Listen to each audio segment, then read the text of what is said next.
Նոյեմբերի 12-ին Երևան ժամանող կրտսեր Դոնալդ Թրամփի հետաքրքրությունների առանցքում Երևանում Թրամփի անունով երկնաքերի կառուցումն է։ Հետաքրքիր է այլ ինչ հարցեր են նախատեսել Հայաստանի պատկան մարմինները քննարկել բիզնես նախագծերով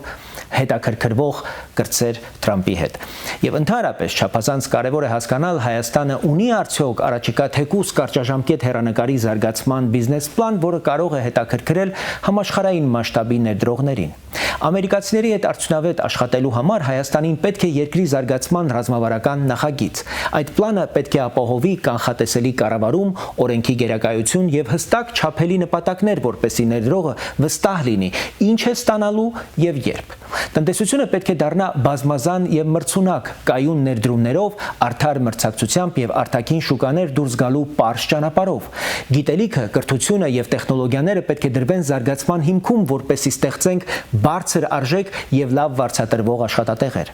Ազգային նպատակների շուրջ պետք է լինի լայն քաղաքական համաձայնություն, որ նախագիծը չփոխվի իշխանությունների փոփոխությամբ։ Այսպես մենք կկառուցենք վստահելի եւ ինքնիշխան երկիր ուժեղ տնտեսությամբ եւ կայուն գործընկերությամբ։